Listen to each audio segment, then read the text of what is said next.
தந்தை, மகன், தூய ஆவியானவர் நம்மை நிறைவாக ஆசீர்வதிப்பாராக. ஆமென். நண்பர்களே, மீண்டுமாய் இந்த சனிக்கிழமை காலை ஆராதனைக்கு உங்கள் அன்போடு வரவேற்கிறேன்.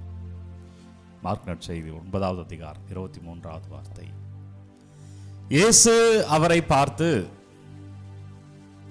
நம்பினால் இது நிகழும் என்கிறார். இயேசு அவரை பார்த்து நம்பினால் இது நிகழும் என்கிறார். மார்க் நற்செய்தி 9வது அதிகாரம் 23வது வார்த்தை. ஒரு இக்கட்டான சூழ்நிலை மத்தியில இந்த இறை வார்த்தையை கடவுள் தருகிறார். இன்றைக்கு இந்த ஆசீர்வாதத்துக்கு ஆண்டவருடைய கிருபைக்காக வந்திருக்கிற அன்பர்களே, எந்த இக்கட்டான சூழலில் நாம் இருக்கிறோமோ, எந்த ஒரு கவலையான ஒரு தருணங்களில் நாம் வாழ்ந்து கொண்டிருக்கிறோமோ, எப்படி ஒரு சமாளிக்க முடியாத ஒரு சூழ்நிலைகளை நாம் சமாளிக்க முடியாமல் திண்டாடி கொண்டிருக்கிறோமோ, இறைவன் தருகிறார், என் மகளே, என் மகனே, நீ ஆண்டவரிடம் நம்பிக்கை வை, நீ ஆண்டவரை நம்பு, இது உனக்கு மாறும், இது உனக்கு நடக்கும், ஆண்டவர் உன்னை ஆசீர்வதிக்கிறார் என்ற செய்தி இன்றைக்கு. ஏனென்றால் அந்த நற்செய்தியிலே இந்த இறைவார்த்தை வருகிற சூழல், ஒரு தந்தை தன் மகனுக்காக சொல்லுகிறார். பேய் பிடித்திருக்கிறது, இது நிகழுமா, இது நடக்குமா என்று இக்கட்டான சூழ்நிலையில கேட்கிற பொழுது, நீ நம்பினா நடக்கும். அவன் நம்புகிறார். அவன் பையன் நலமாய் செல்லுகிறான். அவனை பிடித்த தீய ஆவி அவனை விட்டு செல்கிறது. விசுவாசத்தில் அதிசயங்கள் நடக்குங்க. நம்பிக்கைக்கு அவ்வளவு சக்தி உண்டு. வாழ்க்கையில நீங்க நம்பிக்கையை மட்டும் விடாதீர்கள். நம்பிக்கைக்கு அவ்வளவு ஆற்றல் உண்டு. நம்பிக்கையினால் வாழ்க்கையில் அதிசயங்கள் நடக்கும், ஆசீர்வாதங்கள் நடக்கும். பிரியமுள்ள அன்பு இறை உறவுகளே, எனவே ஆண்டவர் மீது முழு நம்பிக்கையை வைப்போம். இது நடக்கும். இன்னைக்கு என்ன சூழ்நிலை இருக்கீங்களோ அது மாறும். அப்பா நன்றி, ஆண்டவரே நன்றி, இயேசுவே நன்றி, இந்த இறைவார்த்தைக்கு நன்றி. அப்பா, ஒப்பு கொடுக்கிற ஒவ்வொரு பிள்ளைகளுக்காக செபிக்கிறேன். ஆண்டவரே நீங்க தொடுங்க அப்பா. அப்பா நீங்க ஆசீர்வதிங்க ஆண்டவரே. உங்க வல்லமையில உங்க கிருபைக்காக அப்பா உம்மை ஆராதிக்கிறோம், உமக்கு நன்றி செலுத்துகிறோம். இந்த புதிய நாள், இந்த புதிய ஆசீர்வாதத்துக்கு நன்றி அப்பா. ஒவ்வொரு பிள்ளைகளுக்காக உம்மை ஆராதிக்கிறேன். என்ன வேதனைகள் கவலைகளோடு இந்த ஆராதனை பங்கேற்கிறார்களோ அப்பா, உங்கள் பாதத்தில் வைத்து ஒப்பு கொடுத்து ஜெபிக்கிறேன். நன்றி ஆண்டவருடைய நடத்துங்க, ஆசீர்வதிங்க. நண்பர்களே, ஒரு வார்த்தை மனிதனுடைய வாழ்க்கையே மாற்றுகிறது. நம்புகிறேன் என்று சொல்கிறார்கள்.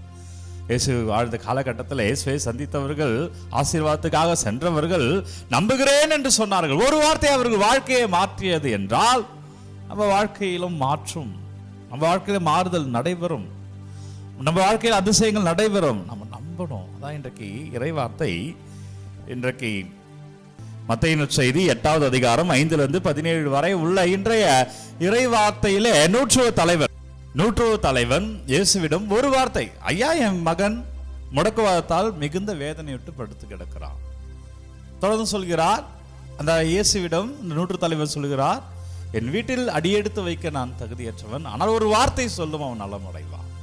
இயேசு நலத்தை கொடுக்கிறார், அவருக்கு சுகத்தை கொடுக்கிறார். அவன் மகன் நலமாய் எழுகிறான். பிரியமானவர்களே, ஒரு வார்த்தை.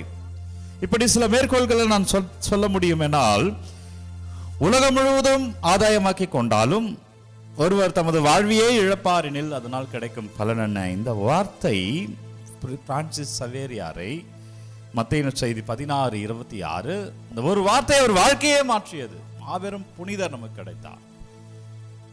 பைபிள் வாசிங்க, அந்த வார்த்தை உங்களை மாற்றும். நீங்கள் ஆண்டவரை அவ்வளவு பிடிக்கணுங்க. ஒவ்வொரு நாளும் குறைந்தது ஒரு அதிகாரம். பிரியமான பிள்ளைகளை, நான் பைபிள் கமிஷன் செக்ரட்டரியா இருக்கேன். பைபிள் கமிஷன் பொறுப்பேற்று பணி செய்து கொண்டு இருக்கிறேன். அவ்வளோ அபிஷேகங்களை பார்க்கிறேன். பொறுப்பேற்றதுல இருந்து அந்த விவிலியத்தை தாங்குகிற பிள்ளைகள் வாழ்வில் இந்த குறைந்த நாட்கள் தான் அவ்வளோ ஆசீர்வாதங்களை பார்க்கிறேன். பைபிள் எடுத்துருங்க, அந்த வார்த்தை உங்களை மாற்றும். மீண்டும் சொல்கிறேன் பாருங்க, ரோமையர் புத்தகம் 13வது அதிகாரம் 12வது வார்த்தை. ஒரு வசனம் அகஸ்தினாரை திருச்சபையினுடைய மறை வல்லுனராய் மாற்றியது. பாவத்தில் இருந்தார் அகஸ்தினார். அந்த ஒரு வார்த்தை அவர் இருளின் ஆட்சிக்குரிய செயல்களை கடைந்துவிட்டு ஒளியின் ஆட்சிக்குரிய படைகலன்களை அணிந்து கொள்வோமாக என்ற இந்த ஒரு வார்த்தை அவரை புனிதராய் மாற்றியது. பாவத்திலிருந்து புனிதத்துக்கு. பாருங்க, பைபிள் வாசிங்க. ஒரே வார்த்தை தான் நூற்று தலைவர் நற்செய்தியில வைத்தார். எடையெடுத்து வைக்க நான் தகுதியற்றவன், ஆனால் நீங்க ஒரு வார்த்தை சொன்னா எனக்கு மாறிடும். இந்த ஆண்டவருடைய வார்த்தையை படிப்பதற்கு நாம் தகுதியற்றவர்கள், ஆனால் அவர் சொன்னார்னா மாறிடும். அதிசயங்கள் நடக்கும், இன்றே நடக்கும். நம்பிக்கையோடு செபிங்க. அப்பா நன்றி, ஆண்டவர் நன்றி, இயேசுவே நன்றி.